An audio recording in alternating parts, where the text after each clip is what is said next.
Hello ladies, welcome back to my channel. If you're new here, my name is Aisha. I'm a certified trauma-informed coach, and I am on a mission to help 1 million women become their most confident and successful selves with the use of law of assumption. If you've not yet subscribed, go ahead and hit that button and tap the bell icon so you never miss out on powerful tips, inspiring stories, and essential guidance so that you too can live the life of your dreams. Today we're going to be talking about taking action, and I see a lot of perspectives out there on the internet, a lot of people saying a lot of different things, so I figured I would chime in and share my experience as well as my assumptions surrounding the topic of taking action. First and foremost, law of assumption begins with your self-concept. And a lot of people conflate self-concept with self-confidence, but self-confidence and confidence in general falls under the umbrella of self-concept. So self-concept is what you believe about yourself, what you believe to be true about the world around you, and what you believe to be true about specific people. Within your self-concept is your thoughts, your opinions about what works for you, what doesn't work for you, whether the world is a good place or a bad place, whether certain people are kind or unkind, and so on and so forth. So confidence is only a small portion of your self-concept, but confidence is very important as it relates to taking action. So we take action, we move through this life. Our human behavior is driven by what we perceive to be the best possible option.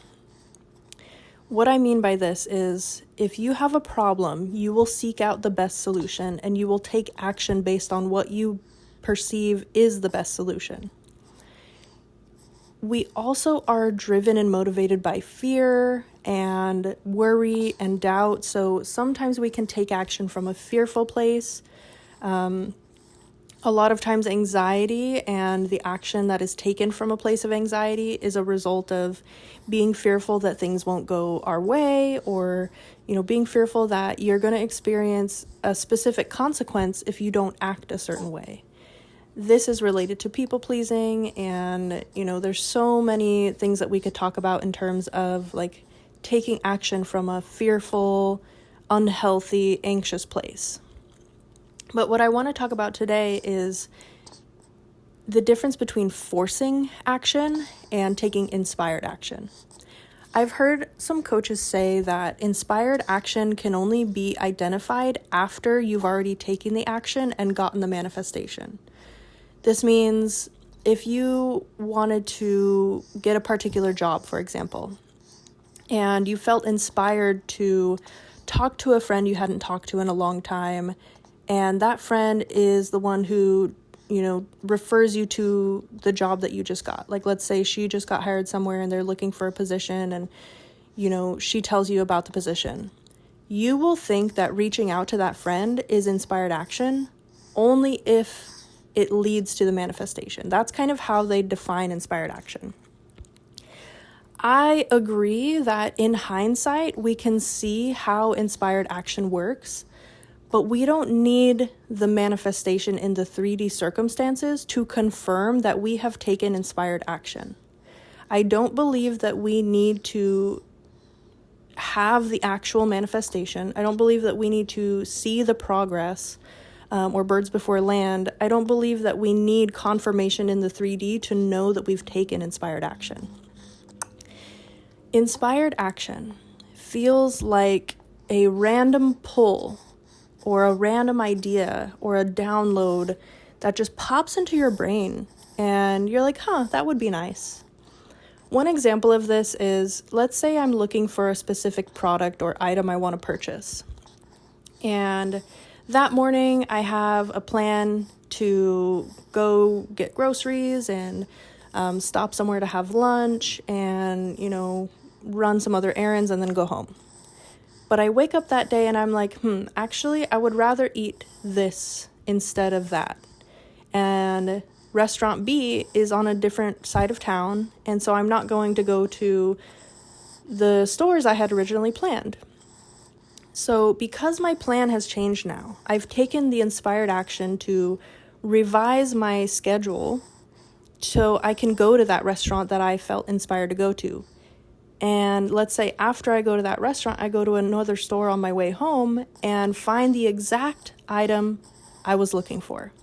This has happened to me so many times, whether I'm looking for a clothing article or a gift for someone or just something for the house. Like, I have had that happen to me so many times where in the morning I make my plan, and then as I'm ready to go, or even once I'm in the car driving somewhere, I decide to change course, change the route I'm taking, and go to a completely different store. And I end up getting exactly what I wanted, which is a manifestation. I had a desire, I had a vision in my mind of what I wanted to purchase, and I allowed the feeling of inspired action to flow through me. I wasn't obsessing over what store I need to go to or whatever. It just felt right at the time. And of course, I'm saying this in hindsight, having seen that the 3D did confirm I was manifesting. I got my desire in the 3D. I knew in that moment that that was the right space for me to be in. There's also been times where I've made plans to meet up with someone at a particular event and something bad happens at that event. And last minute, we decided we weren't going to go to that place. So that to me is another confirmation of inspired action. I felt inspired to change the plan instead of going to a particular place, to cancel that plan and do something else, and avoided being in conflict, whether that was traffic or, a fire or something happened. Like, it's happened on multiple occasions. So yes, when we reflect on our previous actions, it is easier to identify what inspired action feels like, because we can go back to that moment where we changed our mind, or we felt that intuitive pull to go a different direction, whether that's turning on a different street or, like I said, shopping at a different grocery store, etc., etc. Like, the feeling of inspired action just feels natural. You don't even really question it. You're just like, instead of going to store A, I'm going to go to store B. And it just feels very casual. There's no stress. There's no worry or anxiety in making that different choice. And then when we get our manifestation in the 3D, we look at that choice and we go, I remember I had changed my plan, and that's what resulted in this manifestation that I now have. Allow reflection on those previous moments to inform your future experiences with inspired action. Go into your memory bank and think of a time where you just felt called to do something. Maybe you felt called to wear a certain outfit, or, drive to a part of town that you'd never been before, or, reach out to a friend or someone you hadn't talked to in a while, and something good came from it, something you desired and were intentionally wanting to call into your 3D experience. And really immerse yourself in, what did that feel like in your body when you took the inspired action? Like, did it feel natural? Did it feel good? Everybody is going to have a different experience with this. But once you identify what that feels like in you, you will be able to, going forward in the future, identify what that feels like as you're experiencing it, and have this deep internal knowing of, this is inspired action. Something good is about to happen. And the more that you can live your life that way, of just trusting your gut, trusting your instinct. If your instinct says don't go there and you want to cancel the plan, don't go there. If your instinct says, buy this product and not that one, go with it. I cannot even begin to list all the many examples I have of this. Really, it's exhaustive, because once you start to practice it, it gets easier and easier to identify that feeling of inspired action. Now, what if you don't have any particular excitement or inspiration regarding a particular action? That's okay. If the action doesn't feel particularly special, you can trust that it's still the right action. What you don't want to do is take forced action. Forced action is like when you want to lose weight, for example. So you get on the what was it, lemon, honey, cayenne pepper diet, and you just drink that spicy lemonade, hoping that it's going to make you lose 10 pounds in a week, or you take laxatives, or you like try to go to the gym for 3 hours a day after not having worked out for months, like that's forcing. This can look like applying for 200 jobs because you don't believe that you can just apply to the one that you actually want and get it, or even apply to your second option and get it, or even have a new job created for you and get it. This can look like sending your SP 10 text messages at once. This can look like calling them 12 times because they're not picking up and your anxiety is screaming at you and your brain is telling you you're not getting your manifestation, it's not working, the circumstances are in your face, like, rubbing it in your face that you don't have what you want. And that forces you to take this uncomfortable, anxiously driven, controlling type of action. Don't do that. I promise you that that type of action is not going to work for you. I'm not going to say that you can't still manifest if you have taken action like that before, because I have many times. Before I understood law of assumption and I was doing law of attraction especially, it was really confusing me. I was approaching life all wrong. And now I understand, as long as I make the internal shift, I don't have to force the action. Yes, I still have to take action. Here's a perfect example of this. I have a YouTube channel. I can affirm all day long, every day until I'm out of breath, that I'm a successful YouTuber, that I have a successful coaching business, that I have tons of subscribers and millions of views and all of these things. But if I don't post the videos, guess what won't happen? I can try to convince myself that I'm a successful business owner or, I have a successful channel, but if my actions are not backing that up, it doesn't matter how much I affirm, how much I script, how much I visualize. I'm not living in alignment with that affirmation, and therefore it cannot become my truth, because that is one way of being double-minded. Being double-minded doesn't just mean having doubts in your brain. It means taking action that is against your manifestation. It means forcing action. It means desperately trying to manipulate the 3D to get what you want instead of turning within, going into your imagination, and feeling in your visceral body that you already have what you want. And so many people get this confused or messed up or want to tell you a million different things. But I'm going to tell you this. When you have a goal or a wish or a desire, the first thing you need to do is get really clear on what it is you desire. The reason I recommend this is the more specific you can be about what you want, the easier it is to visualize and incorporate details as you visualize and create affirmations that are really impactful. And the more personalized the technique is to you, the more likely it is to work for you. It's great to use like affirmations, like I know, was it Louise Hay and Dolores Cannon and, a lot of the older law of assumption teachers, they have these affirmations that they're kind of wordy and they're not really in modern language. So when I say those affirmations, they don't relate to me. I just don't feel as connected with them. They don't feel true for me. Whereas when I write affirmations specifically for my desire, for my circumstances, they really work. And when we get specific about what we desire, also, it motivates us.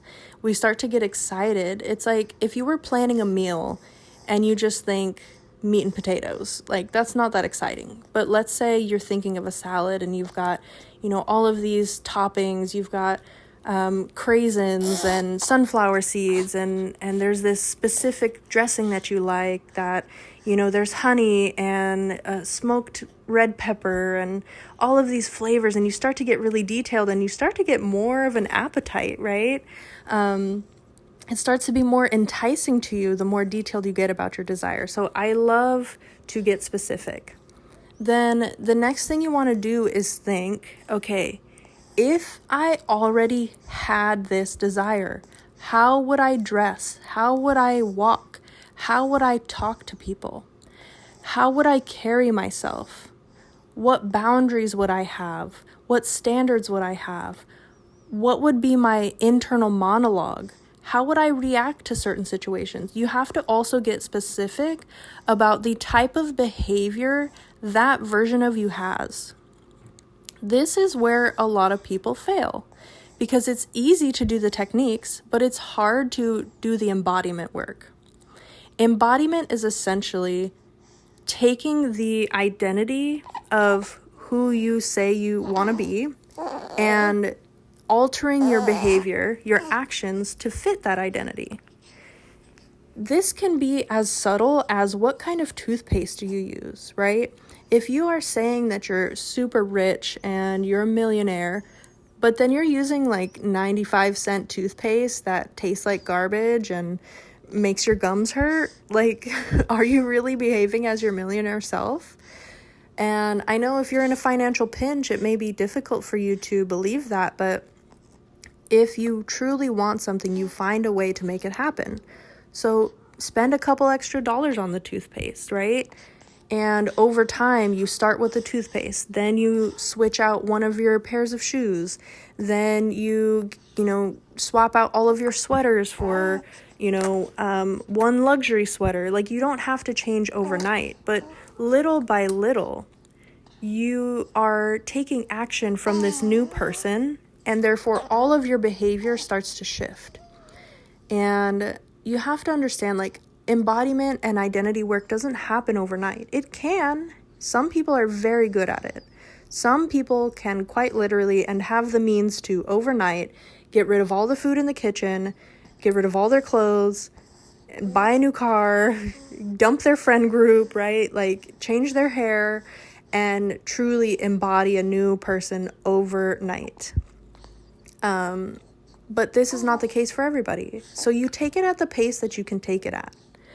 But really what this looks like is authentically who you are as the version of you that you desire to be is up to you. You get to define what your millionaire self eats and wears and talks like. You get to define what the married version of you eats and wears and talks like, and who their friends are and what their hobbies are. You get to decide that. Nobody else is deciding that for you. So if you believe that you have to be a certain body type, for example, I know modeling, the industry for a long time has been very biased towards a certain body type. And now in 2025, we are seeing models of all shapes, all sizes, all skin tones, all religions being represented. More and more when I see commercials on television or like advertisements for movies or YouTube ads, things like that, I see more BIPOC representation. I see more diversity in the stories that are being told in movies and such. And that is a beautiful thing. So whereas it used to be you had to be over 6 feet and weigh like 95 pounds and have super long legs and be pale skinned to be a successful model, that's not the case anymore. However, if you believe that you need to be over 6 feet and have really long legs, and if you are telling yourself that you cannot be a model because you weigh more than 150 pounds, that's your truth, that's your assumption. Therefore, it will become your reality. You will get denied by every modeling agency you apply for. If you have a belief like women in STEM, which is, science, technology, engineering, and mathematics, if you still have a belief in 2025 that women have a hard time getting jobs in STEM, guess what? You, as a woman in STEM, will have a hard time getting a job. Your assumptions create your reality. So if you're taking action from that place of, oh, it's not going to happen, it's not going to work because XYZ, it won't work for you. So we need to understand that before you take the action, while you're taking the action, and after you take the action, your self-concept still matters. If while you go into the job interview, you're really nervous and you're like, I hope my resume is good, and I don't know if I wore the right clothes, and what if they don't like me, and do I look like I'm a good fit for this job? And then you get to the interview and you sit down and you're answering questions and your hands are sweaty and you feel like your face is red and you're nervous as you're answering the questions, and then you leave the interview and you're telling yourself, oh, I did such a terrible job. I'm definitely not going to get that job. I know I answered that question wrong. I think that person hates me. Do you think you're going to get the job? Honestly.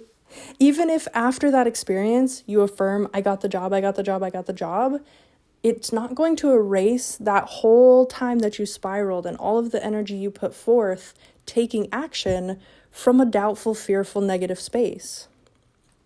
It's okay if you've made these mistakes in the past, but you have to know that going forward, what you believe to be true about yourself, the world, and specific people is going to display in your action.